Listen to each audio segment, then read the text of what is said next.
Je bénirai l'Éternel en tout temps. Ses louanges seront toujours dans ma bouche. Oh, j'aime qu'on ait un problème. Et puis qu'elle est content comme ça. Ah, m'pas caché, Dieu. Depuis que commence à lire Bible chaque jour, je senti charge problème moi yo sorti sous dôme. Oh, si c'est comme ça, moi pour aller couvrir acheter un Bible. Dégagez au marché. Mais en attendant, ou qu'attendez radio télévision d'espoir? Radio Vision d'Espoir. Oh, moi t'attendais une annonce comme ça, oui. Mais qui ça a te dit? Lecture de la Bible en un an. Une émission qui vous accompagne à la découverte des trésors cachés de la parole de Dieu sur Radio Télévision d'Espoir.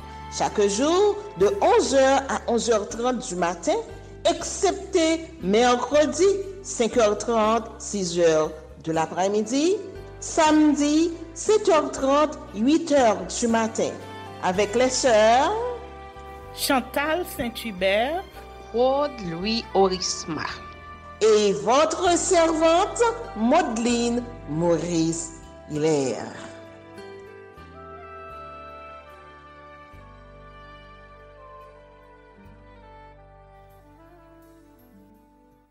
Saint-Esprit de Dieu, fais-nous la grâce de jouir de ta présence durant cette lecture qui enseigne, convainc, corrige, instruit et qui sauve.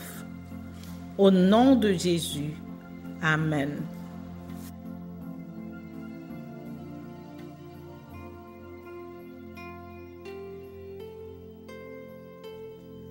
Lévitique, chapitre 1er. Les holocaustes. L'Éternel appela Moïse de la tente d'assignation. Il lui parla et dit: Parle aux enfants d'Israël et dis-leur: lorsque quelqu'un d'entre vous fera une offrande à l'Éternel, il offrira du bétail, du gros ou du menu bétail. Si son offrande est un holocauste de gros bétail, il offrira un mâle sans défaut. Il l'offrira à l'entrée de la tente d'assignation, devant l'Éternel, pour obtenir sa faveur. Il posera sa main sur la tête de l'holocauste, qui sera agréé de l'Éternel pour lui servir d'expiation. Il égorgera le veau devant l'Éternel, et les sacrificateurs, fils d'Aaron, offriront le sang et le répandront tout autour sur l'autel qui est à l'entrée de la tente d'assignation. Il dépouillera l'holocauste et le coupera par morceaux.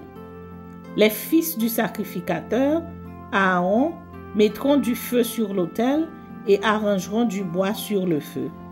Les sacrificateurs, fils d'Aaron, poseront les morceaux, la tête et la graisse sur le bois mis au feu sur l'autel. Il lavera avec de l'eau les entrailles et les jambes, et le sacrificateur brûlera le tout sur l'autel. C'est un holocauste, un sacrifice consumé par le feu, d'une agréable odeur à l'Éternel. Si son offrande est un holocauste de menu bétail, d'agneau ou de chèvre, il offrira un mâle sans défaut. Il l'égorgera au côté septentrional de l'autel, devant l'Éternel, et les sacrificateurs, fils d'Aaron, en répandront le sang sur l'autel tout autour.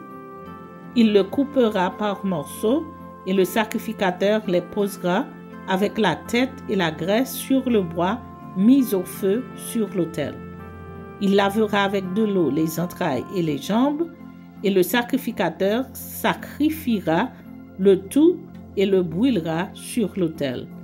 C'est un holocauste, un sacrifice consumé par le feu d'une agréable odeur à l'Éternel. Si son offrande à l'Éternel est un holocauste d'oiseaux, il offrira des tourterelles et 2 jeunes pigeons. Le sacrificateur sacrifiera l'oiseau sur l'autel, il lui ouvrira la tête avec l'ongle et la brûlera sur l'autel, et il exprimera le sang contre un côté de l'autel. Il ôtera le jabot avec ses plumes et le jettera près de l'autel, vers l'Orient, dans le lieu où l'on met les cendres. Il déchirera les ailes sans les détacher, et le sacrificateur brûlera l'oiseau sur l'autel, sur le bois mis au feu. C'est un holocauste, un sacrifice consumé par le feu d'une agréable odeur à l'Éternel.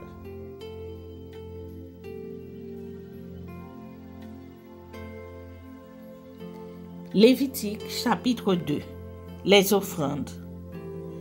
Lorsque quelqu'un fera à l'Éternel une offrande en don, son offrande sera de fleurs de farine.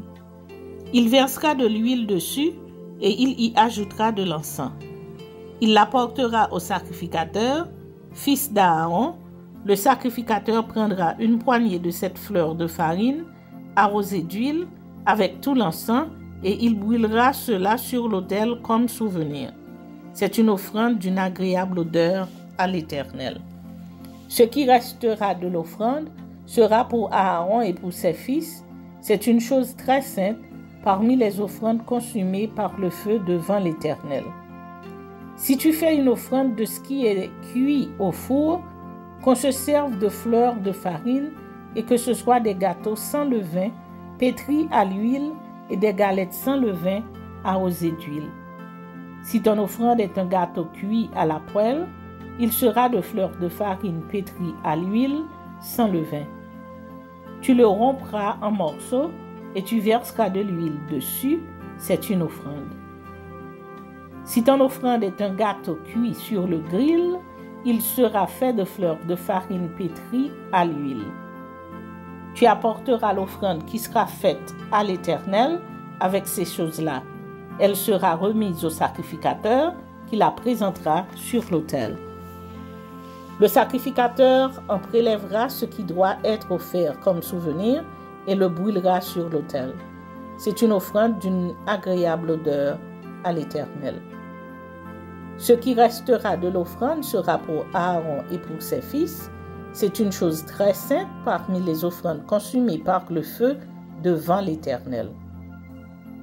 Aucune des offrandes que vous présenterez à l'Éternel ne sera faite avec du levain, car vous ne brûlerez rien qui contienne du levain ou du miel parmi les offrandes consumées par le feu devant l'Éternel. Vous pourrez en offrir à l'Éternel comme offrande des prémices, mais il n'en sera point présenté sur l'autel comme offrande d'une agréable odeur. Tu mettras du sel sur toutes tes offrandes, tu ne laisseras point ton offrande manquer de sel, signe de l'alliance de ton Dieu. Sur toutes tes offrandes, tu mettras du sel. Si tu fais à l'Éternel une offrande des prémices, tu présenteras des épis nouveaux, rôtis au feu et broyés comme offrande de tes prémices. Tu verseras de l'huile dessus, tu y ajouteras de l'encens, c'est une offrande. Le sacrificateur brûlera comme souvenir une portion des épis broyés et de l'huile avec tout l'encens. C'est une offrande consumée par le feu devant l'Éternel.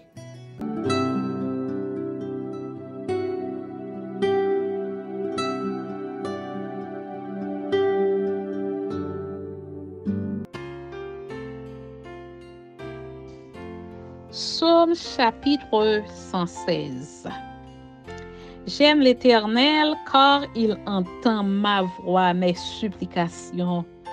Car il a penché son oreille vers moi et je l'invoquerai toute ma vie. Les liens de la mort m'avaient environné et les angoisses du sépulcre m'avaient saisi. J'étais en proie à la détresse et à la douleur. Mais j'ai invoqué le nom de l'Éternel. Ô Éternel, sauve mon âme. L'Éternel est miséricordieux et juste. Notre Dieu est plein de compassion. L'Éternel garde les simples. J'étais malheureux et il m'a sauvé. Mon âme retourne à ton repos, car l'Éternel t'a fait du bien. Oui, tu as délivré mon âme de la mort, mes yeux des larmes, mes pieds de la chute. Je marcherai devant l'Éternel sur la terre des vivants. J'avais confiance lorsque je disais, je suis bien malheureux. Je disais dans mon angoisse, tout homme est trompeur. Comment rendrai-je à l'Éternel tous ses bienfaits envers moi? J'élèverai la coupe des délivrances et j'invoquerai le nom de l'Éternel. J'accomplirai mes vœux envers l'Éternel en présence de tout son peuple. Elle a du prix aux yeux de l'Éternel, la mort de ceux qui l'aiment. Écoute-moi, ô Éternel, car je suis ton serviteur, fils de ta servante. Tu as détaché mes liens. Je t'offrirai un sacrifice d'action de grâce et j'invoquerai le nom de l'Éternel. J'accomplirai mes vœux envers l'Éternel en présence de tout son peuple dans les parvis de la maison de l'Éternel. Au milieu de toi, Jérusalem, louez l'Éternel. Amen. Psaume chapitre 117. Louez l'Éternel, vous toutes les nations. Célébrez-le, vous tous les peuples, car sa bonté pour nous est grande et sa fidélité dure à toujours. Louez l'Éternel. Amen. Psaume chapitre 118. Louez l'Éternel car il est bon, car sa miséricorde dure à toujours. Qu'Israël dise, car sa miséricorde dure à toujours. Que la maison d'Aaron dise, car sa miséricorde dure à toujours. Que ceux qui craignent l'Éternel disent, car sa miséricorde dure à toujours.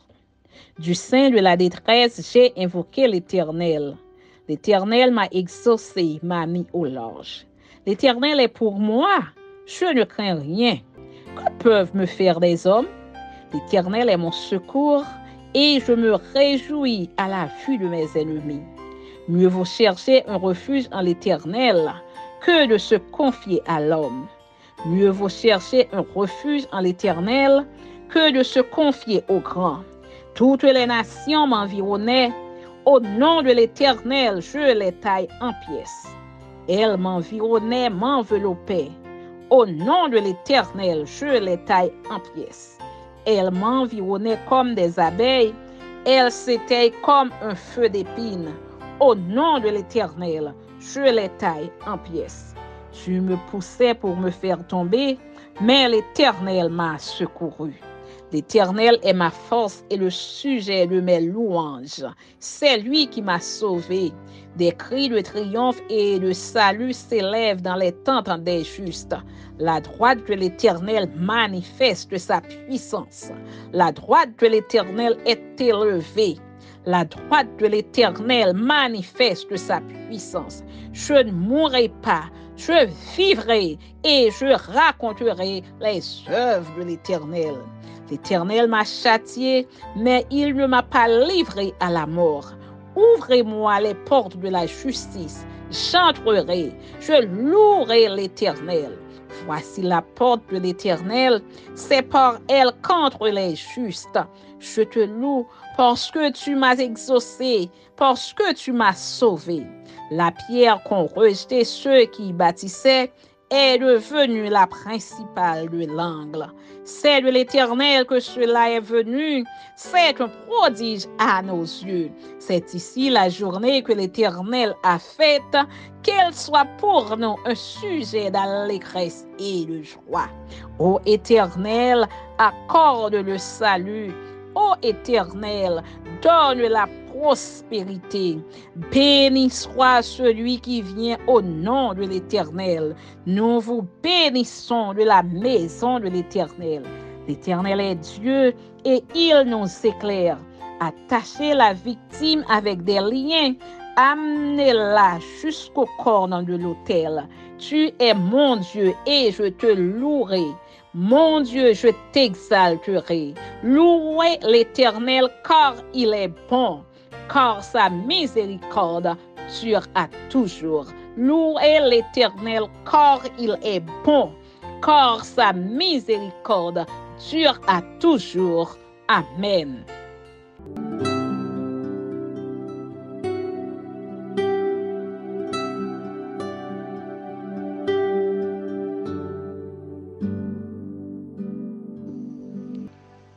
Luc chapitre 19. Le publicain Zachée. Jésus, étant entré dans Jéricho, traversait la ville.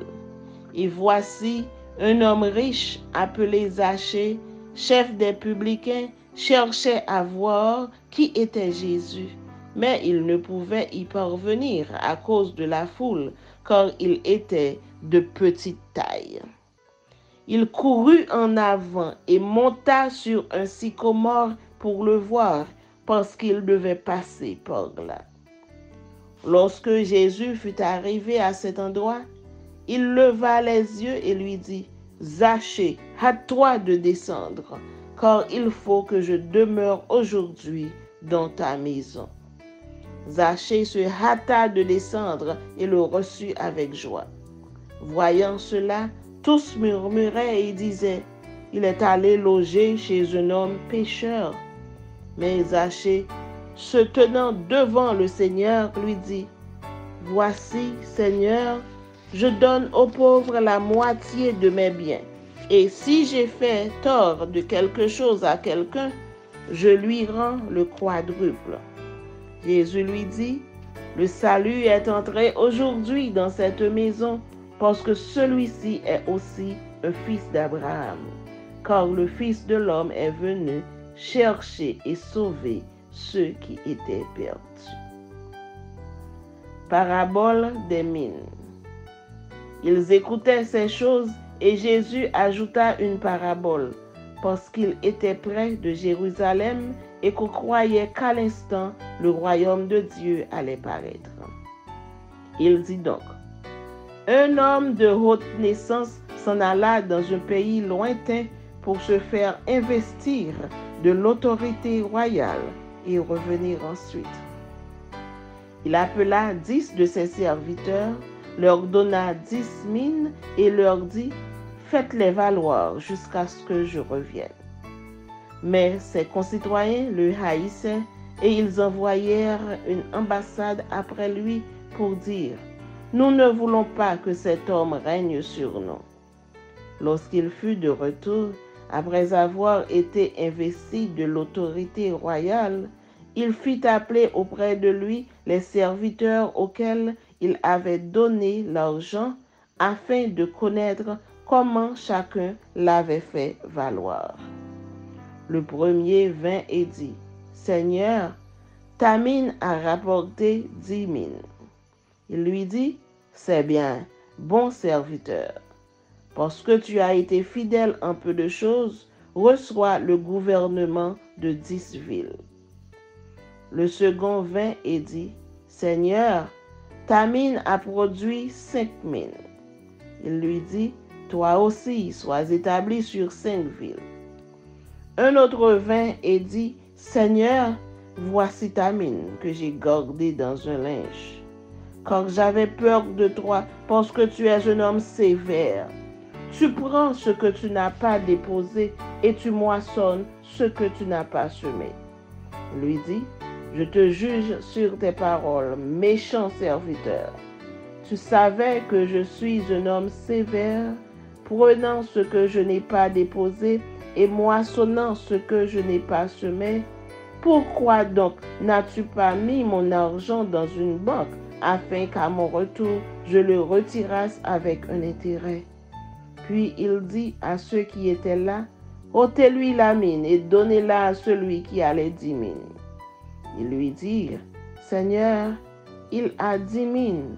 Je vous le dis, on donnera à celui qui a, mais à celui qui n'a pas, on ôtera même ce qu'il a. Au reste, amenez ici mes ennemis, qui n'ont pas voulu que je régnasse sur eux, et tuez-les en ma présence. » Après avoir ainsi parlé, Jésus marcha devant la foule pour monter à Jérusalem. Entrée de Jésus à Jérusalem. Lorsqu'il approcha de Bethphagée et de Béthanie vers la montagne appelée montagne des Oliviers, Jésus envoya 2 de ses disciples en disant: Allez au village qui est en face. Quand vous y serez entrés, vous trouverez un ânon attaché sur lequel aucun homme ne s'est jamais assis. Détachez-le et amenez-le.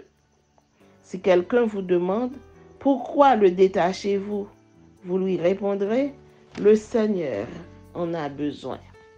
Ceux qui étaient envoyés allèrent et trouvèrent les choses comme Jésus leur avait dit. Comme ils détachaient l'ânon, ses maîtres leur dirent: Pourquoi détachez-vous l'ânon? Ils répondirent: Le Seigneur en a besoin. Et ils amenèrent à Jésus l'ânon, sur lequel ils jetèrent leurs vêtements et firent monter Jésus. Quand il fut en marche, les gens étendirent leurs vêtements sur le chemin.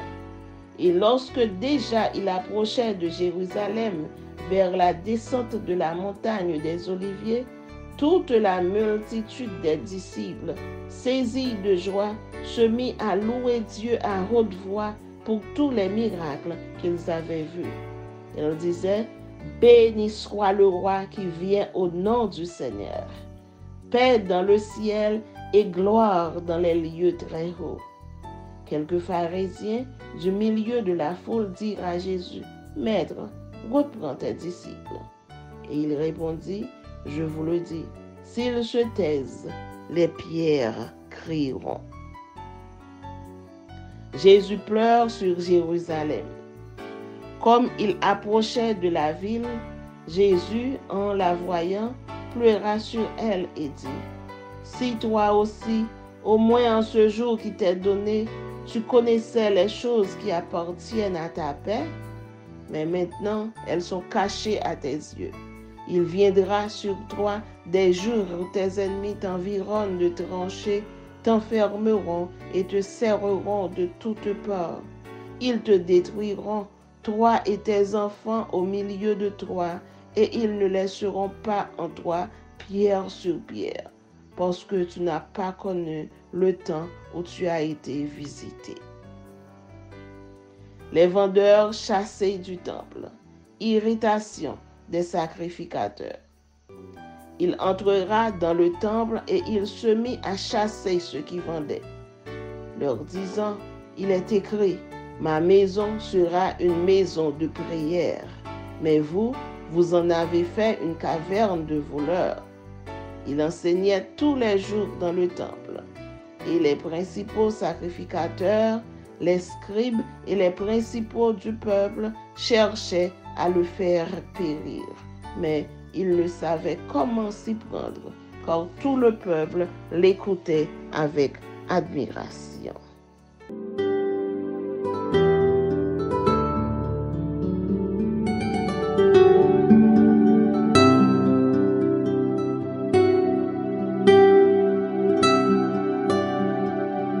Merci Seigneur de nous donner le discernement dans la lecture de ta parole, que nous y prêtions attention afin d'appliquer notre cœur à la sagesse. Amen. Que celui qui a des oreilles pour entendre, entende, et que celui qui lit fasse attention.